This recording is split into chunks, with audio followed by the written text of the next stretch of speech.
For those of you watching who don't know Alexandra, she is the CEO and founder of award-winning landscape architectural firm Urban, and they are absolutely fantastic. And the reason why I'm so happy to be speaking with her is because I bang on and on about how I can help somebody improve their well-being by saying, oh, if you're lonely, go to a park or join a club. And people do this, okay? So they go and they join their clubs and they do all of those things. And then suddenly money gets withdrawn, bus routes get withdrawn, there's no disabled access. It's not just up to the mental health practitioner and the individual to do something. I think it's really time that the government joins and collaborates and understands what urban planners, what architects, what master planners can do to make a massive difference to creating our spaces and finding a world in which we can all thrive. So that's why I'm so happy to speak with Alexandra. So welcome to the chat, and I'm just going to kick off by asking you, how is our well-being so linked to the world around us? Not just accessibility, but how is it so linked to the world around us? Well, gosh, I mean, I think it's completely inseparable. I think that there is a complete connection. In fact, you know, we are utterly dependent on the world around us. And, you know, I think, unfortunately, over the last centuries, we've just become completely ignorant of the natural systems and the natural world around us. And we've become increasingly more dislocated from nature. But, you know, it is only because of the natural world that we exist. You know, it's the air, it's the soils, it's the water, our plants, our animals that all support us and allowed our species to evolve in the first place. So, you know, it's the same today. We're still as dependent on that world around us, and yet we just have forgotten it. So yeah. And then we start ruining it because we don't think about it. And you're so right, because so much research has shown how we can look at streams, at trees. Even looking at a tree in a hospital window, that person recovers faster and more thoroughly than somebody who looks at a brick wall. I think that's incredible. Correct. I've got a great quote from Prince William, who says, "The earth is at a tipping point. We face a stark choice. Either we continue as we are and irreparably damage our planet, or we remember our unique power as human beings and our continual ability to lead, innovate, and problem solve. People can achieve great things. The next 10 years present us with one of our greatest tests, a decade of action to repair the earth." Now, I know this is a subject that is so close to your heart. Alexandra, how can we start taking climate change more seriously? Why do we need to? Oh gosh, well, yeah, that quote is a good one to start with. I don't think I've heard that one, but yeah, it's interesting to hear that. You know, the UN tells us that it's now or never. As you say, this is the decade of action, and actually we're well into that decade. You know, we're now approaching 2023. And that decade of action is meant to be from 2020 to 2030. So we're well into that decade. And we really need to limit global warming to 1.5 degrees Celsius. And if we don't take action now, it will be too late. I mean, there's also the Intergovernmental Panel on Climate Change. So they're the international group of climate scientists that come together to provide reports on how we are doing with climate change. And the more recent report was stating that actually the issues are accelerating, and they're worse than were anticipated. So, you know, climate change is happening faster, and actually tipping points are being breached faster than was originally anticipated. So, you know, they're saying major cities are going to be underwater soon. So, you know, we know as a city that is based within an estuary that we're very vulnerable to sea level rise and storm surges. So with global warming, with the melting of Arctic polar ice caps, with you know, the sea level rise that comes along with that, we're so vulnerable. And actually the majority of large cities in the world are within estuary environments. So it's huge what could happen, you know, along with accelerating heat waves, other storms, you know, mass extinctions are underway. So we're already well into things. And I know oftentimes when you hear, oh, we need to keep the temperature variation within 1.5 degrees, you think, oh, 1.5, that's nothing. Like, what's the big deal if the climate increases by 1.5 degrees? Well, it actually is incredibly important because for about 12,000 years, what geologists call the Holocene period, the climate was incredibly stable. And that's what's allowed for human development and progress because of that stability. And now we are causing the planet to come out of that period. And so people are calling it the Anthropocene because it is really based on human activities, that we're now leaving that stable period and opening up a world that we don't know and that we're not ready for. So it's incredibly important. That's really quite frightening. And actually, if any of us are thinking, oh, it's not really affecting us, remember the heat wave that we all had and how difficult it was to cope the second day. The first day, I think we all went, no, that's fine. Second day, I know I was sitting there going, oh, it's so hot. And this is part of the problem. Now, architects, you are in a privileged position. You can design and plan and create, and that's so exciting. How can you help make a difference, not just to us, but to the planet in general with those designs, if only people would listen? Yes, yeah, so that would be a good starting point, actually, because I know oftentimes designers do have some really sophisticated knowledge and great intentions, and often it's just not possible to make the change that you want to see. So but I would have to say that oftentimes you know, throughout the whole industry, I think we're sometimes squandering our opportunity to make a real difference and a real significant change. So for example, a lot of schemes these days, you know, in master planning and that sort of thing, they'll often be called sustainable or innovative or green. Landscape-led is often used. And yet I find that it's not necessarily really making meaningful change on the ground. So for example, it might just be a bit of lip service, you know, to tick some boxes in terms of sustainability, but it's not actually making real and significant change. So, you know, I guess our approach as a practice is to always try to start with the land. We are landscape architects and urban designers. And so, you know, we are really passionate about starting with the land as the foundation for everything that we do. So rather than saying this development should go in this location and then the landscape has to work around it, really what we're always trying to promote is we need to start with the land. We need to set in place some big transformational frameworks that can show sort of how that land works, all the natural processes that are in place to do with soils, to do with water, to do with the habitats and you know, the wildlife and how all these things work together. And then to say, okay, well, we understand that and we know what's important and we know what we shouldn't mess with, because these are key things to keeping the health of our cities and our regions. So let's put development here where it's the least harmful, or, you know, where it's not going to really be damaging. And then think about, okay, so if we do put development there, then what can we do to even make that development even more enhanced and more restorative for our planet, really? You see, this is amazing because what you do relates to what I do. And let's talk about the person as well as, so we've got the land. The person comes to me already with thought processes in place, experiences in place.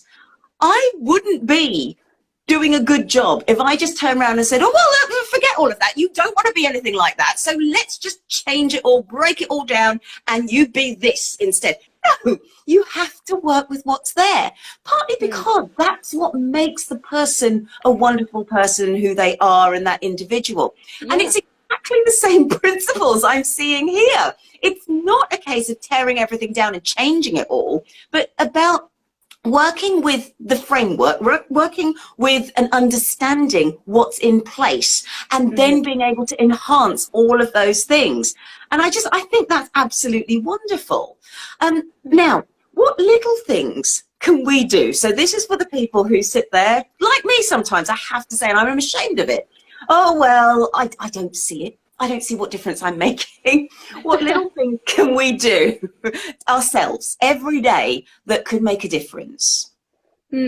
Well, there's quite a few things. I mean, I guess one thing to start with is to travel on foot or cycling. That's Cool. one thing that people can do whenever possible. Obviously, it's not always possible, but or if you can't do that, then to use public transport, just to really sort of limit carbon emissions, improve our air quality, and then at the same time getting exercise. That's good for our bodily health as well. So that's one thing. Another thing you might try is to think about food. So our whole food industry, the whole sort of food process is actually riddled with problems. So, right from day one, the way we till the soils, the way we cut down forests to plant crops, the way we, destroy entire habitats, and then fill the soil with pesticides and all sorts of garbage that goes into the water and infects the whole system. So there's just so many issues with the whole food industry. And if we can just be mindful about the food that we're buying, where we're choosing to buy our groceries, the food that we eat, and then thinking about the whole waste system as well. So, do you compost, for example? That's something that is really easy to do. And I think most London boroughs now support that. I'm not sure about sort of the rest of the UK because I'm located in London, but that sort of thing. We can be composting, we can be recycling. I know there's issues with that too, but at least it helps, and we know that it's a good start. So just incorporating these kind of behavior changes and just being mindful about, okay, what am I doing when I'm purchasing this, I don't know, something like a bit of fast food that has palm oil in it. What effect has that had globally? So just to be mindful of these things. You see, that's great because, again, this feeds into what makes us healthier as people. Because if we stop and think about our food, just say we use that as a challenge, next week we're going to stop and think about what's gone into our food. That practice on its own can help us in a really fast-paced world to stop, take a step back and think about anything that we choose to do. And that makes a massive difference. So those little things have much wider benefits. Now, something I always bang on about the Story House Theatre in Chester because I think it's brilliant. This is a place which is a multi-purpose building. It has it's a theatre, it's a cinema, it's a place for the community to congregate, it's a restaurant and a bar and the library. I think it's wonderful. Now, these sorts of multi-purpose buildings are a wonderful asset to any community. If a town planner, if a council is thinking, I really need to do something with, say, this building or this area, what do you want them to come and say to you? What do you want them to ask you? Well, first off, I guess I'd be interested if they are situated within a landscape or if it's a completely urban environment, completely built up. So at the moment, our practice, we work across all scales. So we do a lot of urban landscapes and public realms, streetscapes, small spaces, rooftops, and that sort of thing. But we're also working at huge scale, so regional strategies, coming up with landscape frameworks. So I guess I would be interested to find out, one, how are they collaborating with the community to find out what the best purpose for that how would they would they want to see that building repurposed? How would it connect to the local community? You know, how would it sort of enrich that experience, and how can it make connections to the neighborhoods around? And, you know, is it possible to introduce some sort of elements of change in the landscape? So, for example, within the street, could they do something that shows that they're committed to kind of rehabilitating that relationship to nature, even within tight urban spaces? You know, so could community gardens be incorporated into that space? Could the rooftop be used for catching rainwater and, you know, recycled within the building? Could there be a garden up on the roof where the community can congregate sort of in a safe environment, and where perhaps butterfly gardens are, or other sort of gardens that attract and support our local wildlife? So all those sorts of things, you know, even within tight urban spaces, we can incorporate these really valuable principles. You see, I really like that. And that relates to individuals as well. So you've, say, got somebody who, they're in a high-rise flat, maybe they can't get out very easily, maybe there's mobility issues. What could they do to maybe get a little bit of that nature into their houses? Well, I mean, I've always been a big proponent for having balconies. I just think it's such a shame when people don't even have a balcony and can't even have that little bit of connection to the outside world, especially when you're in a high rise. I think you can feel very cut off. You know, I've experienced that myself, and I think I'm probably quite sensitive to that kind of condition, so I might notice it more than other people. But I think still that same sense is happening, even if you're not aware of it, that you can be quite cut off. So if you can have a balcony, that's great. I think that high rises should definitely have balconies, or at least some sort of space where the people within the high rise can get out and can be surrounded by nature, and hopefully breathe some fresh air, not just polluted air. So those sorts of things, you know, even bringing in some plants into your windowsills.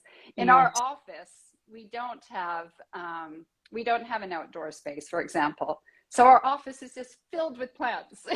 And I think it just really helps to kind of raise spirits, and it makes you feel more comfortable, and it's a warm, kind of more embracing feeling, I think. So, yeah. That really is, and actually, I mean, humans are biophilic, as I said right at the start. We are drawn to things which remind us of nature. So if we surround ourselves with that, we're more likely to feel better anyway. And I think that's a really nice idea. Now, there's a number of campaigns going on. So there's the UK Teen Infusion Smart Boil campaign, and that's you just boil what you need. So don't fill up your kettle, just boil that cup. Saves energy, also saves on what makes the taste of the tea much nicer. But what other things could you suggest that we could do, or what things do you do perhaps that make that difference to yourself, but also make the difference to the environment? So just things in my daily life. Yeah.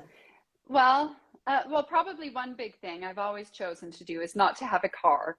So since I've moved to London, which is almost 20 years ago, I've always gone out of my way to choose a home that is located in a place where I'm able to walk almost everywhere. Now, I know not everybody has that luxury, but I think it's sometimes kind of weighing up what's more important to you and what's less important. So for me, it was more important to be able to walk everywhere, to not have to be using a lot of fuels, but also, just not having to worry about maintenance of vehicles is quite a nice thing. And at the same time, I was always interested in incorporating fitness into my daily routine, because as a working mother, I just found it was too hard then to have to try and incorporate exercise into its own kind of little box. So anyways, I've made that decision to walk almost everywhere for last 20 years. So that's a big one. Like I said, the way we deal with waste, so we compost or recycle almost everything. There's some There is some rubbish, of course. I think it's hard to get around that, but we do that. What other sorts of things? Well, your energy provider, you know, what kind of energy you're choosing to go with. So if you can choose green alternatives, I think that's a good thing. Yes. So that's what we do in our household. I think the whole energy situation is going to become very complex this year. So, Yeah. but you know, it just shows this fundamental need we have to be diversifying and finding alternative energy sources.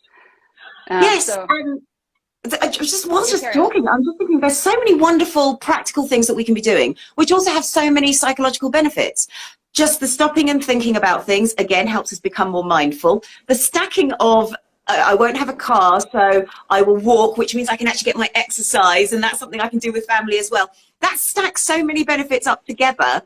There's so many things that actually one simple change to be a bit more aware of our environment can make to our own everyday well-being. I think that's brilliant. Now, if you have one message you would want to give to anyone watching about why it's so important to take action now, what would it be? Oh gosh, that's a big question. It is. Well, it is. Our lives depend on it, and the future generations are depending on us. I don't remember who said it now, but someone clever said, what kind of ancestors will we be?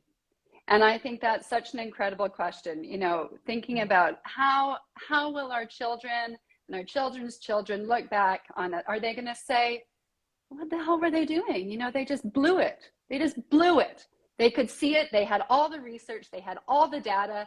They had all the information, and yet they just completely ignored it and decided that this would be our future. Or are they going to say, they did it right? They saw what was coming and they did the right thing, and they acted as stewards of the planet and turned things around. So I hope that future generations say that about us. I love that. I think that's a perfect place to end it on. Thank you so much, Alexandra. Now, where can we follow you on Instagram or look at your website and so on, and get in touch with you to learn more? That's right. Yeah. So, well, Instagram, of course.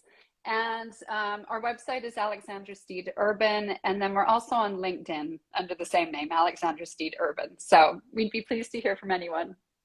Amazing. Thank you so much for joining me today. Well, thank you. It's been delightful. And thank you to anyone watching. It's been a real pleasure. I am going to hopefully do a few more of these on a Friday, but thank you so much. It's always good to know the little things that we can do to improve our well-being. Have a great weekend. Cheers.